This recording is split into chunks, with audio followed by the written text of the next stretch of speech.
Welcome back to News Geelong. The Living Libraries Infrastructure Program is designed to improve Victorian public library facilities and make them more accessible. The responsible State Government Minister Jeanette Powell visited Torquay recently for an important announcement, as Ian Nichols reports. Well, today News Geelong is at the beautiful Torquay Library, part of the Geelong Library setup, of course, and it's a special announcement being made by the Member for Local Government, Jeanette Powell. Look, I'm delighted to be in here at Torquay Library today to make the announcement that we've now opened the 2014 Living Libraries Infrastructure Program, which means that all councils and all libraries can apply to have library upgraded, refurbished, or their mobile library upgraded or refurbished. And it's a great announcement, and I hope councils start putting their applications in fairly soon. Well, we know that already over the 3-year period about $12 million has been set aside, and when this final round 4 of funding is completed, more than $17 million will have been put aside for the refurbishment and the development of libraries, which are changing, aren't they, all the time? Look, one of the reasons we increased the funding for the libraries, the infrastructure, was because of the need by communities for different libraries. No longer they're just ones where you borrow books. There's a lot of other areas that people want to use it as a community hub. They use it as a community meeting place. The technology has now changed. So we increased the grants from $750,000 per application, from $500,000 to $750,000 per application. And that is to reflect the fact that costs have risen and there's more needs from councils who are saying they want community spaces as well as libraries.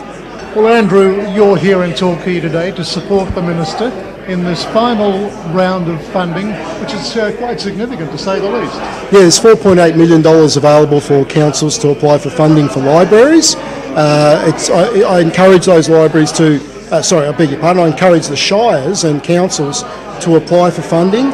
Libraries are very much a vibrant community space, and as with all community facilities, sometimes they need work, they need maintenance, they may need to relocate a library. So it's important that the various shires and councils actually identify their needs, and I encourage them to make an application for the funding.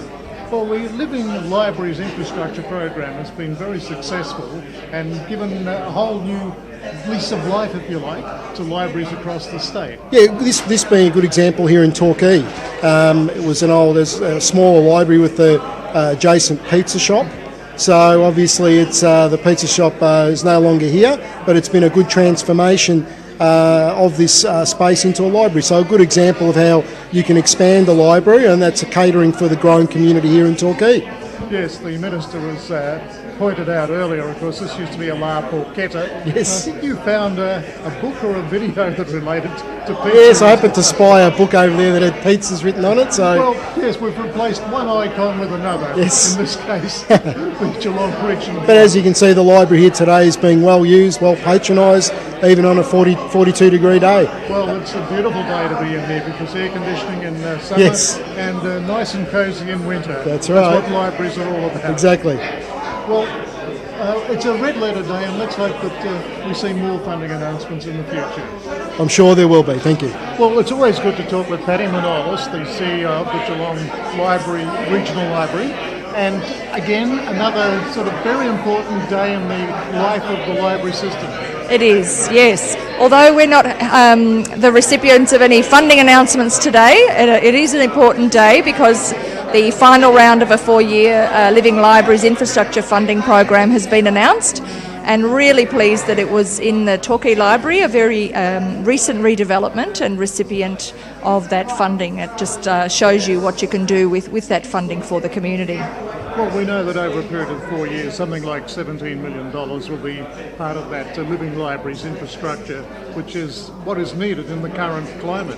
That is, yes, and we have over the last little while been able to access that funding, and we heard, of course, that Torquay Library was redeveloped, but we've also used Living Libraries funding to redevelop places such as Corio Library and Geelong West Library, and the most recent funding that we've received, the $440,000 for the replacement of our mobile library. So we're really keen to support the continuation of this funding program, and really pleased that the Minister chose to be in our region today to do that.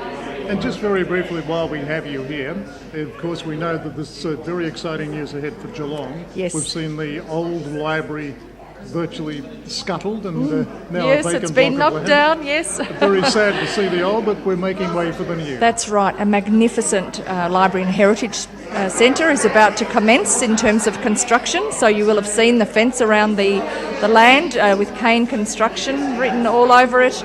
That's starting any day now, and that will see a 6,000 square metre Geelong Library and Heritage Centre built to replace a library that really had, outlived its usefulness in terms of the growing population and the library needs and expectations of the community. But I suppose for the residents of Geelong, it's now really a case of watch this space, because we're going to see an amazing structure at the end of it all. Very much so, and a structure that won't just support the CBD and the centre of Geelong, but will be a really strong supporter of the entire regional network. Yeah. Thank you, Ian. An important community program. Graham Webb, MBE, is a professional speaker, author, international entrepreneur, an adversity conqueror, inspirational and a rock drummer. This week the Committee for Geelong had the motivational speaker addressing a forum for inclusion and change at the pier in Geelong. News Geelong spoke with the international visitor on his second visit to our great city. I've been very impressed with their increased attention on leadership, and also the fact that the National Disability Scheme has come, which I think is brilliant. And Graham, you today here at this masterclass for the Committee for Geelong have shared your personal story to motivate people to really become involved. That's correct. I think opening up my story has helped other people to open up their story and believe that everything is possible. And in your case, I mean, you go back to when you were a teenager, a young person, cerebral palsy became a problem, and you have really empowered yourself, included yourself in the communities to be a very successful businessman. Yes, I was born with spina bifida, actually. It wasn't cerebral palsy, but it had a great effect on my life.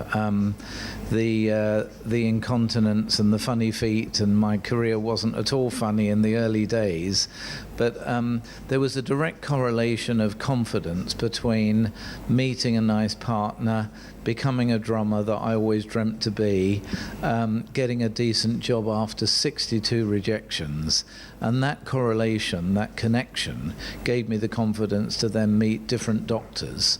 And instead of sitting in front of a professor and saying nothing, I was able then to sort of ask more pertinent questions. Thank you to Graham Webb for his valuable time. This is News Geelong as we head to a break and return with Alex Tigani and our sports report.